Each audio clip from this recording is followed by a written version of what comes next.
أما بعد اللهم صل على سيدنا محمد وعلى آل سيدنا محمد أفضل صلواتك بعدد معلوماتك وبارك وسلم وصلى الله على النبي الكريم.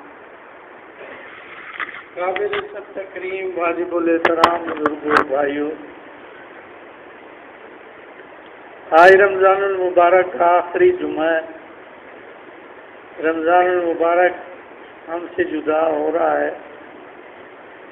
یہ الوداعی کہیں، آخری جمعہ کہیں، لیکن یہ آخری جمعہ اور الوداعی جمعہ میرے اور آپ کے لحاظ سے ہے کہ یہ میرا آخری جمعہ ہے، میرا الوداعی جمعہ ہے.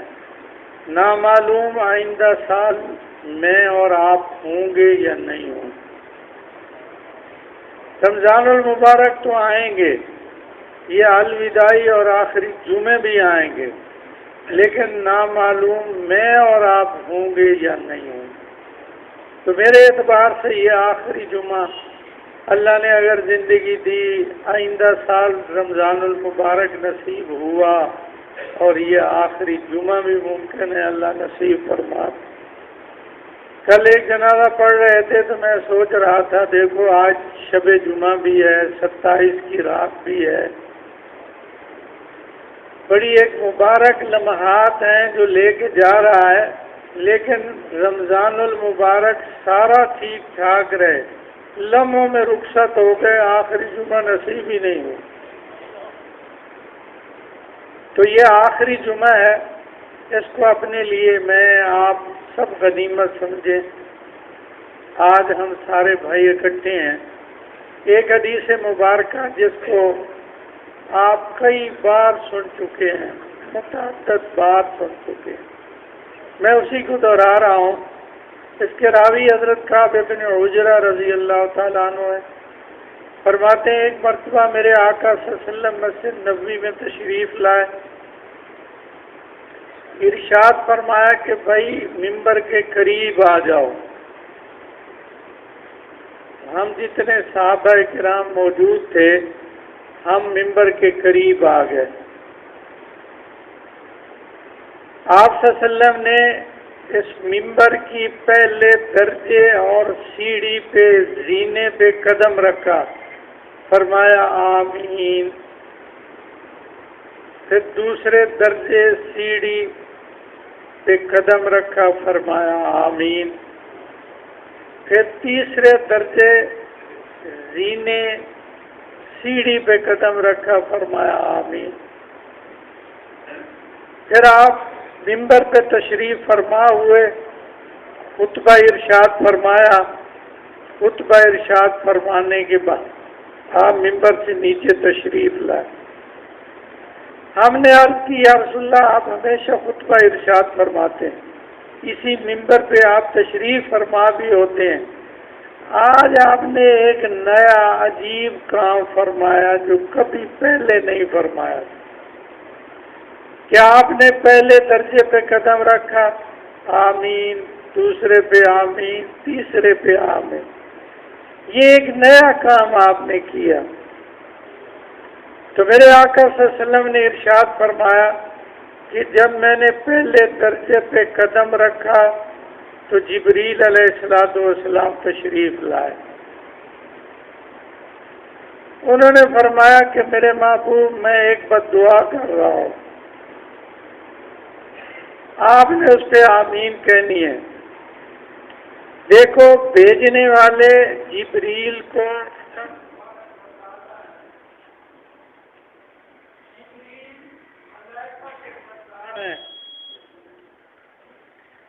وہ بد دعا کر رہے ہیں، اور میرے آقا جو تمام انبیاء کے سردار ہیں وہ آمین کہہ رہے ہیں. بھیجنے والے اللہ، بد دعا کرنے والے جبریل، اور اس پہ آمین کہنے والے میرے آقا ہیں صلی اللہ علیہ وسلم. اس دعا کی قبولیت میں کوئی شک نہیں ہے. تو میرے آقا نے فرمایا جب میں نے پہلی سیڑھی پہ قدم رکھا فضائل اعمال حضرت شیخ زکریا رحمہ اللہ نے اس کا ترجمہ کیا ہے۔ فرمایا کہ جبریل علیہ السلام نے بد دعا کی کہ ہلاک ہو گیا وہ شخص جس کے سامنے آپ کا نام مبارک لیا گیا اور اس نے درود شریف نہ پڑھا۔ اس لیے سب درود شریف پڑھ لو۔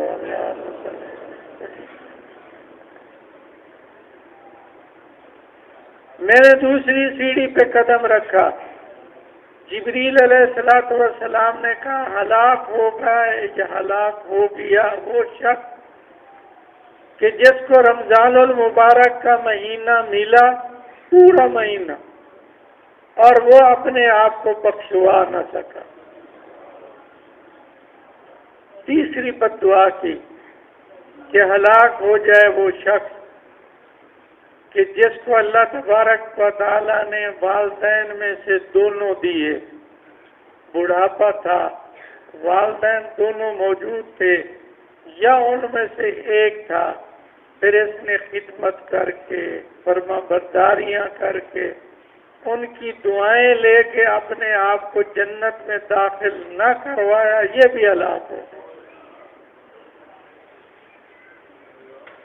دیکھو تین بد دعائیں فرمائیں، ان پہ میرے آقا نے آمین فرمائی۔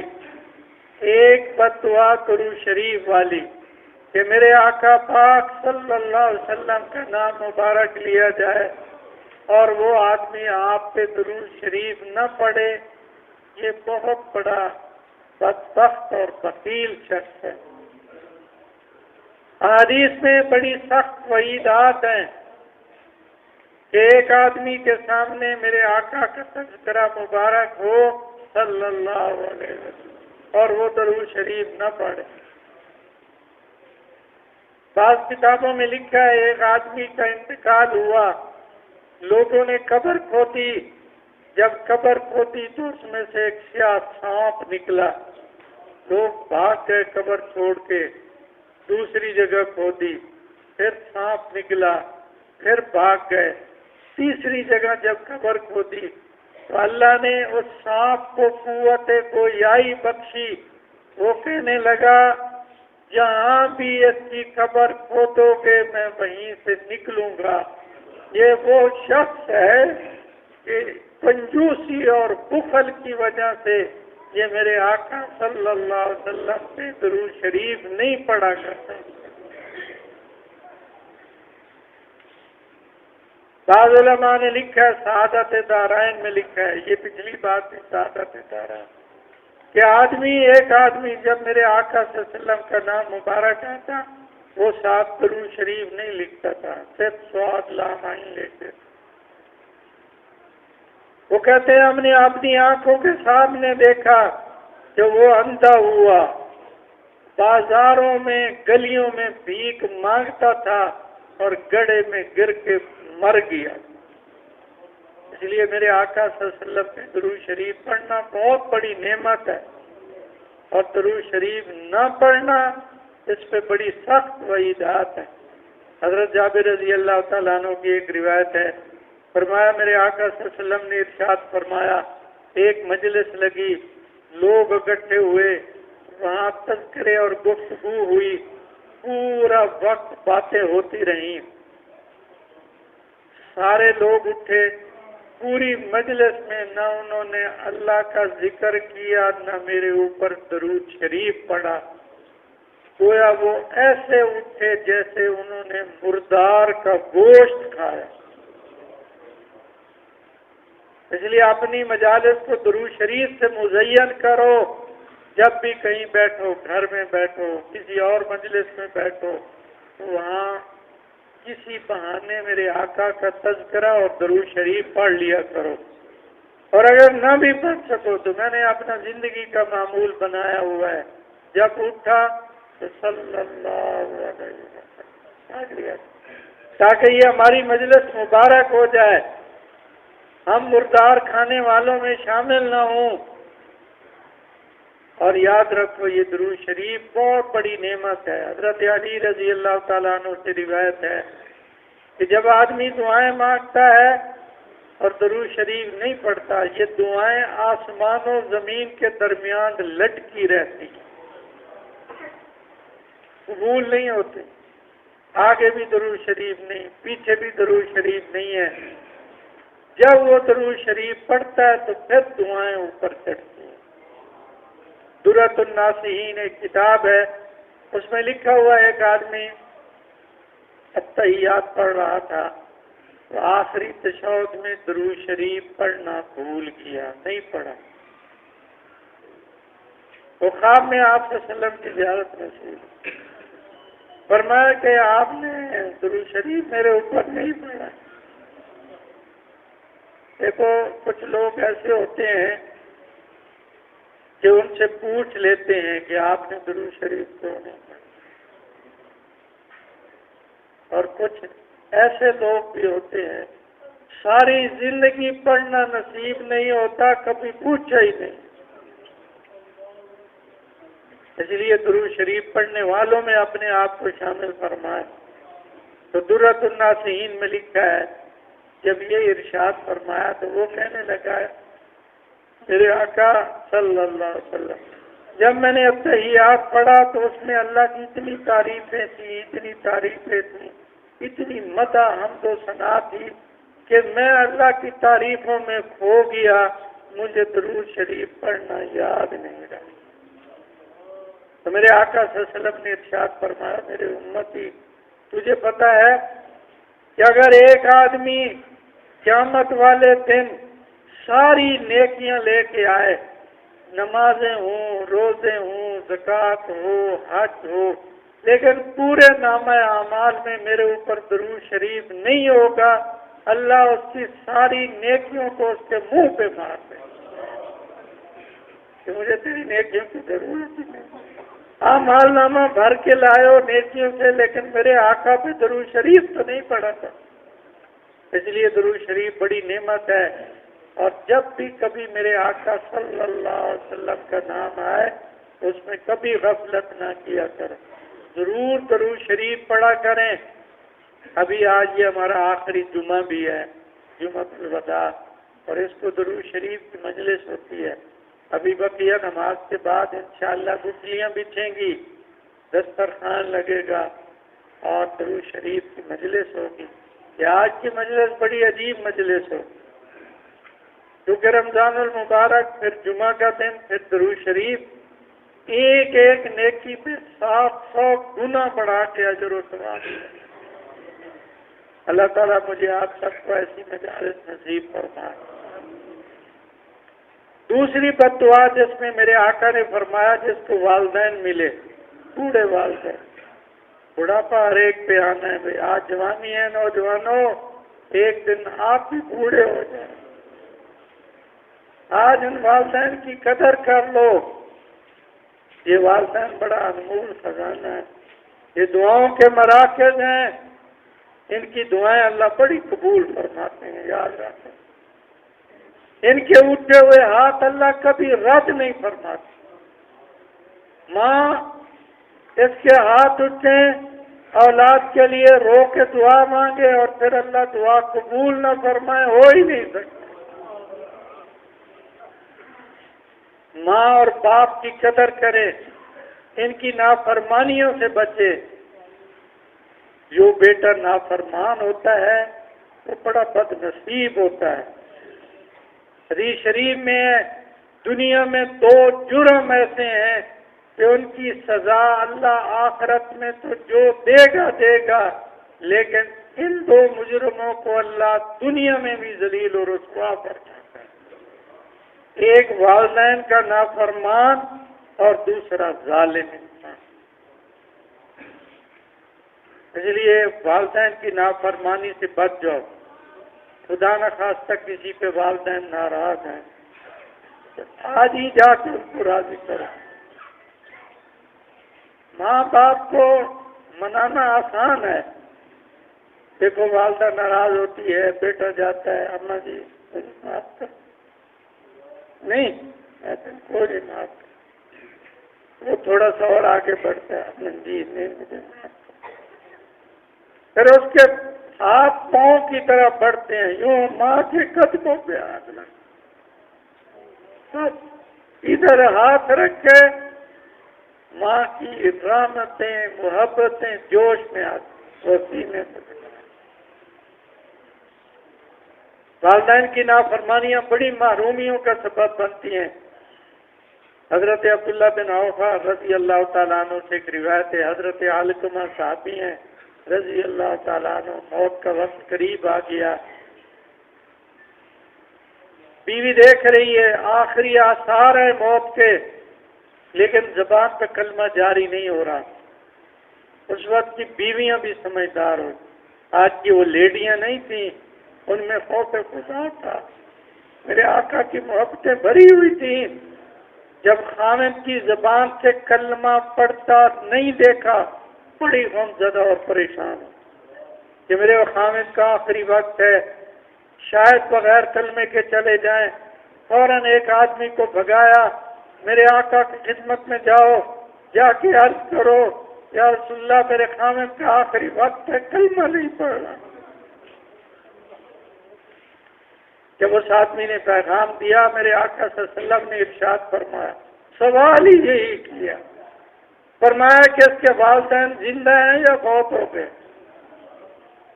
کہنے والے نے بتایا، یا رسول اللہ اس کی والدہ زندہ ہے اور اس کے والد کا انتقال ہو چکا ہے، لیکن والدہ علقمہ پہ ناراض ہے۔ میرے آقا نے فرمایا سیدھا اس کی ماں کے پاس جاؤ، اس کو جا کے عرض کرو کہ میرا آقا صلی اللہ علیہ وسلم فرما رہے ہیں میں آپ سے ملنا چاہتا ہوں، میں آپ کے پاس ملاقات کے لیے آنا چاہتا ہوں۔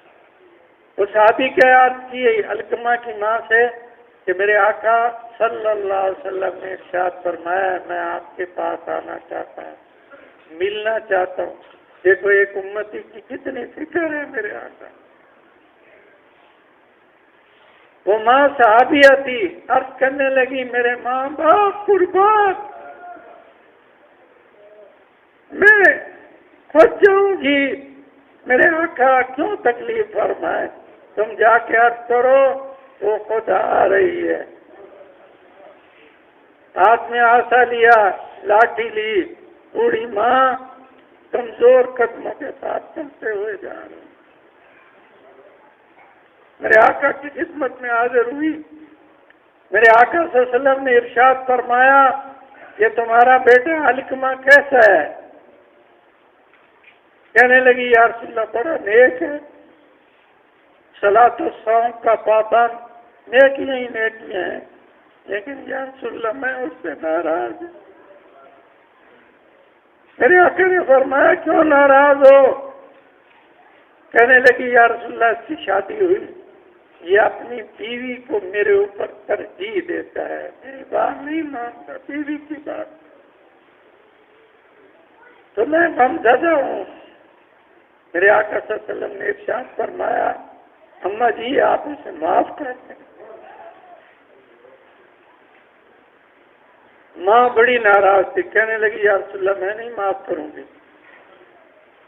اب میرے آقا نے دوبارہ فرمایا اماں جی آپ معاف کرتے ہیں، آپ کی ناراضگی کی وجہ سے اس کی زبان پہ کلمہ جاری نہیں ہو رہا، آپ معاف کرتے ہیں۔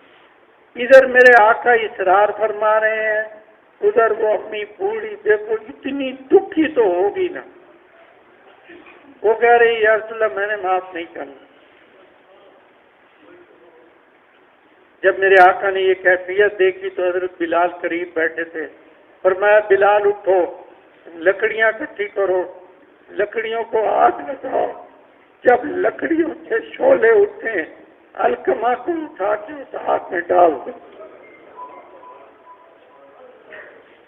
جب میرے آقا نے یہ فرمایا تو علقمہ کی ماں حیرت زدہ ہو کے دیکھنے لگی، کہنے لگی یا رسول اللہ آپ آگ جلوائیں گے، شعلے بھڑکیں گے، آپ میرے علقمہ کو آگ میں ڈالیں گے؟ میرے آقا نے فرمایا علقمہ کی ماں یہ دنیا کی آگ آخرت کی آگ سے بہت کم اور ہلکی ہے، اگر تو نے اس کو معاف نہ کیا اب بھی آگ میں جلے گا۔ بس ماں کی محبت نے جوشنا۔ کہنے لگی یا رسول اللہ صلی اللہ علیہ وسلم، میں آپ کو گواہ بناتی ہوں، پورے صحابہ کی مجلس کو گواہ بنا کے کہتی ہوں، میں نے علقمہ کو معاف کر دیا۔ میرے آقا نے بلال کو فرمایا بھاگو بلال، دیکھو ذرا علقمہ کی کیا حالت ہے۔ حضرت بلال بڑے تیز قدموں سے وہاں گئے، اندر داخل ہوئے۔ جب اندر داخل ہوئے تو علقمہ زور سے کلمہ پڑھ رہا۔ دیکھو ماں کی رضائیں اور خوشیاں کتنی جلدی عرصوں پہ پہنچی کہ ادھر اس نے 2 جملے کہے، ادھر اللہ نے اس کے لیے جنت کے فیصلے فرمائے۔ یہ ماں باپ کی ناراضگیاں میرے منہ پہ آنے والے آخری لمحات کے کلموں کو روک دیتی ہیں۔ آپ ان کی ناراضگیوں کو معمولی نہ سمجھو، جی میرا والد بڑا سخت مزاج ہے، جی وہ تو ہر وقت لڑتے رہتے ہیں۔ ماں باپ جیسے کیسے بھی، ماں باپ جیسے کیسے بھی ہے تو ماں باپ نہ۔ آپ اسی قصے کو بھول گئے جب میرے موسیٰ علیہ السلام کا زمانہ ہے، ایک اللہ کا نیک بندہ، محبوب بندہ، اس نے خواب میں دیکھا ایک آدمی ریوٹ چرا رہا ہے۔ ریوٹ چرانے والے کے بارے میں کہا گیا یہ بندہ جنت میں آپ کا ساتھی بنے۔ اللہ کا وہ محبوب بندہ بڑا حیران ہوا۔ صبح اٹھے، جہاں کہیں کوئی ریوٹ چراتا ہوا دیکھا، کوئی بکریاں، کوئی بیٹا، اس کو دیکھتے کوئی دن گزر گئے، جو شکل خواب میں دکھائی گئی تھی وہ نہیں تھی۔ دل میں ایک بڑی خواہش، کاش مجھے وہ بندہ مل جائے جس کو خواب میں نے دیکھا، مجھے بتایا گیا جنت میں یہ تیرا ساتھی بنے گا۔ ایک دن دیکھا ایک بکریاں ریوٹ چرانے والے کو سوئم ہوئی شکل، اس کو ملے، اس کو کہا کہ میں آپ کے پاس ایک رات رہنا چاہتا ہوں، اگر آپ اجازت دیں۔ اس نے کہا جی بسم اللہ تشریف لائیں۔ اب یہ ریوٹ چرانے والا واپس بکریاں لے کے گیا، اس نے بکریوں کو دودھ دوا، دودھ دونے کے بعد بیٹھک میں اس کو بٹھایا ہوا تھا، ساتھ والے بیٹھک سے اٹیچ دروازے کو کھولا۔ جب دروازے کو کھولا تو 2 آدمی تھے جن کی شکلیں بدل چکی تھیں۔ اس نے جا کے ان کو دودھ پیش کیا۔ اس آدمی کی، بزرگ کی انتہا نہ رہی حیرت کی۔ وہ کہنے لگا یہ کون ہے؟ یہ بندہ کہنے لگا یہ میرے والدین ہیں، ان سے کوئی ایسا گناہ ثابت ہوا، اللہ اتنے ناراض ہوئے کہ ان کی شکلوں کو بدل دیا۔ اللہ کی ناراضگیاں اپنی جگہ، لیکن میرے تو والدین ہیں، میں ان کی خدمت کرتا ہوں، دودھ دو کے سب سے پہلے ان کو دودھ پلاتا ہوں۔ یہ ایک ایسا عمل ہے جس کی وجہ سے اللہ نے اس کو جنت سے ایک بتایا۔ کیا سمجھتے ہو والدین کو؟ جیسے کیسے بھی ہوں، میں کہہ رہا ہوں والدین والدین ہیں، ان کو راضی کرے، ان کی ناراضگیوں کو دور کریں، ان کو راضی کرنے کے لیے جو اسباب اختیار کرنا پڑتے ہیں وہ کریں۔ یہ 3 وعیدیں تھیں اور آخری وعید یہ تھی کہ جس کو رمضان المبارک کا مہینہ ملا اور اس نے اپنے آپ کو نہ بخشوایا۔ بہت سخت وعید ہے، یاد رکھو۔ پورا رمضان المبارک کا مہینہ گزر گیا، ہم نے روزے رکھے تو برائے نام رکھے، نمازیں پڑھی تو برائے نام پڑھی، ہم نے روزے رکھے، روزے رکھ کے ہم نے غیبتیں کی، گیلے کیے، جھوٹ بولے، بد نظریاں کی۔ یہ ہمارے روزے کس کام کے؟ ہم ان لوگوں میں سے بھی ہیں کہ جنہوں نے روزہ رکھ کے سارا دن ٹی وی میں فلمیں دیکھی، برے سے برے پروگراموں کو دیکھا، کسی نے کہا کیا کر رہے ہو؟ جی روزے کے لیے وقت پاس کر رہا ہے۔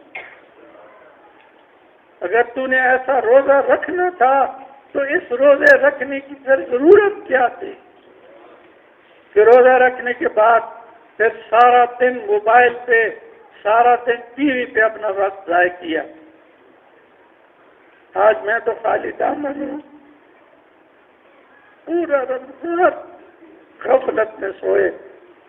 معلوم ایسے ہوتا ہے کوئی ایک نیکی بھی ایسی نہیں ہے جو اللہ کی بارگاہ میں پیش کی جا سکے۔ خالی دامن بیٹھے ہیں بھائی، سب خالی دامن بیٹھے ہیں۔ آج کا یہ دن اللہ کو منانے کا دن ہے، جمعہ ہے، الوداعی جمعہ ہے۔ میرے اور آپ کے پاس 2 چاند باقی رہے گا، آج کا جمعہ اور عید الفطر والا دن۔ وہ دن بھی بڑا چانس ہوتا ہے۔ اللہ فرشتوں کی ڈیوٹیاں لگاتے ہیں نا، دیکھو عید کے لیے آ رہے ہیں نا، ان میں ہم ایسے لوگ بھی ہوتے ہیں جو سارا سال کبھی مسجد میں نہیں گئے، پورا رمضان المبارک میں کبھی ہم نے ایک قدم بھی مسجد میں نہیں رکھا، لیکن عید والے دہاڑے اصلی کپڑے پا کے گئے بھرے ہونے ہیں۔ دیکھو ان کی رحمتوں کی انتہا دیکھو، وہ ان کو بھی بخشنا چاہتے۔ اس لیے آج ایک چانس میرے پاس آج کا ہے کہ جمعے کا دن ہے، الوداعی جمعہ ہے۔ اللہ کی رحمت سے پوری طرح میری طرف متوجہ ہیں، وہ چاہتے ہیں کہ میرا بندہ تھوڑی دیر کے لیے مجھ سے معافی مانگے، تھوڑی دیر کے لیے مانگے۔ اور یاد رکھو اللہ کو منانا اتنا آسان ہے کہ دنیا میں کائنات میں اتنا آسان کسی کو منانا۔ آپ دنیا کے کسی آدمی کو منانا چاہیں گے، سکی بہن کیوں نہ ہو، بھائی کیوں نہ ہو، باپ کیوں نہ ہو، آپ جائیں گے منت نہیں میں نے نہیں معاف کر۔ باپ کے غصے کی انتہا ہوتی ہے، آگ کر دیتا ہے، اخبارات میں اشتہارات چھپ جاتے ہیں، اس بیٹے کے ساتھ میرا کوئی تعلق نہیں ہے۔ بھائی خوش ہیں، چلو ایک مغرولت تھا، میراث میں حصہ تو نہیں ملے گا۔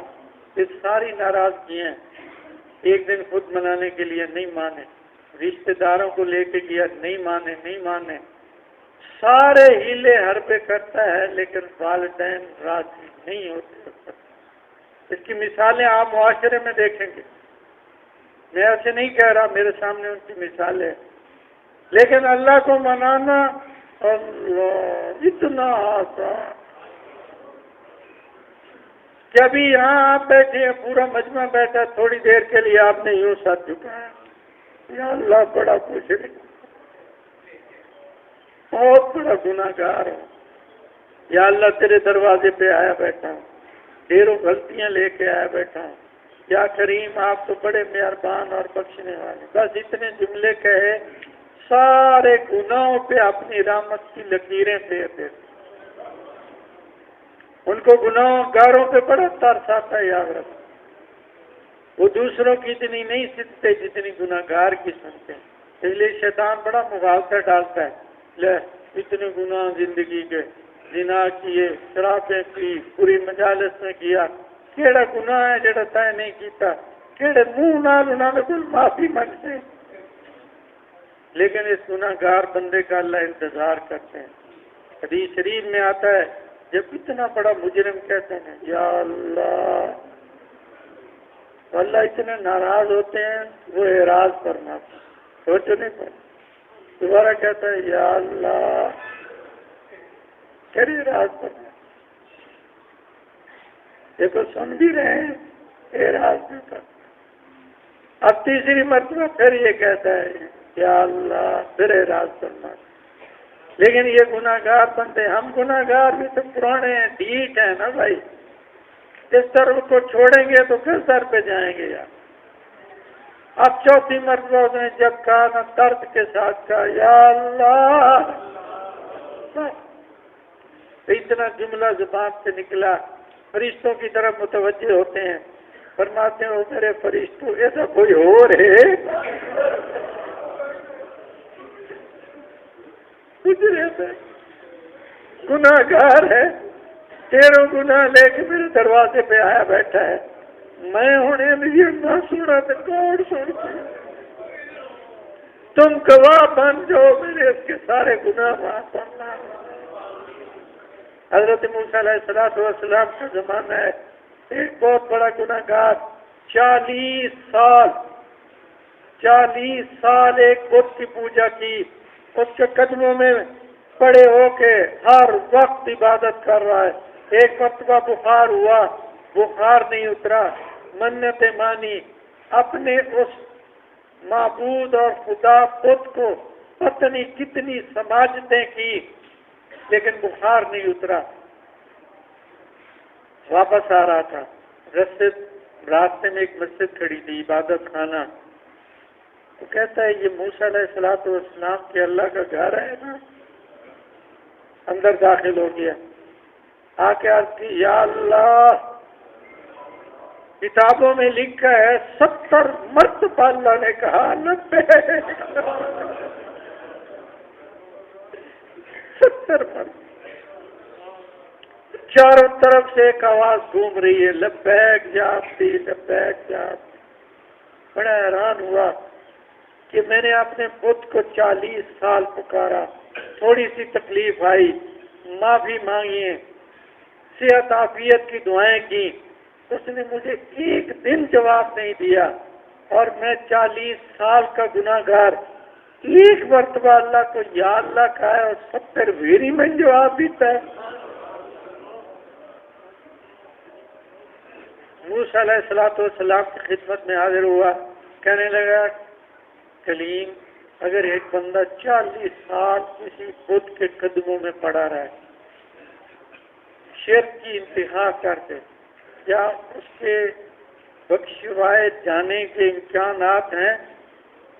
موسیٰ علیہ السلام کیونکہ معاہد تھے، جب مشرک کا یہ جملہ سنا، 40 سال میرے اللہ کی نافرمانی کی ایک بت کی، چہرے کے اوپر پیغمبر ہوتا ہے، جاؤ جلال تھا، غصے کے آثار نمودار ہوئے، تو وہ گناہگار ڈر گیا کہ یہ مجھے مارتے ہیں، وہ بھاگا، فوراً وہی آئے، فرمایا موسیٰ 40 سال اس نے میری نافرمانی کی، 40 سال کے بعد ایک مرتبہ مجھے کہا یا اللہ، میں نے 70 مرتبہ اس کو جواب دیا، آپ نے میرے بندے کا دل توڑ دیا ہے، جاؤ نہ اس کے پیچھے بھاگو، اس کو میرے جملے جا کے دوہراؤ کہ 40,000 سال اگر تم بت کی عبادت کرو اور میرے اللہ کو ایک دفعہ یاد رکھے، میں تیرے 40,000 سال کے گناہ معاف کروں۔ بھائی ہم تو مومن اور مسلمان بھی ہیں، بڑی نسبتیں لگی ہوئی ہیں، سب سے بڑی نسبت کہ میرے آقا صلی اللہ علیہ وسلم وہ میرے آقا ہیں، میں ان کی امت میں سے ہوں، میرے آقا میرے لیے بے تحاشا رو سکے۔ نبیوں میں سے کوئی نبی اتنا اپنی امت کے لیے نہیں رویا جتنے میرے آقا پاک روئے۔ ان کے آنسو میرا پہرا دے رہے ہیں، یاد رکھو، ان کے آنسو میں میرے ساتھ حصار باندھے ہوئے ہیں، ورنہ جو میرے گناہ تھے میری شکلیں بدل جاتی، لیکن آج میرے آقا کی دعائیں انہوں نے مجھے گھیرا ہوا۔ اس لیے جتنے بھی گناہگار ہیں مایوس نہیں ہیں، ایک جملہ کہیں گے اللہ سے ہمیں پورا یقین ہے سارے گناہ بخشوا کے اٹھیں گے۔ اللہ تعالیٰ مجھے آپ سب کو اپنی رضائے نصیب فرمائے، اللہ میں اپنی بخششیں عطا فرمائے، یہ ماہ مبارک اس کی محرومیوں سے ہمیں بچا لیں، بدبختیوں سے ہمیں بچا لیں، اللہ ہمیں سعادت مندوں میں شامل فرمائے۔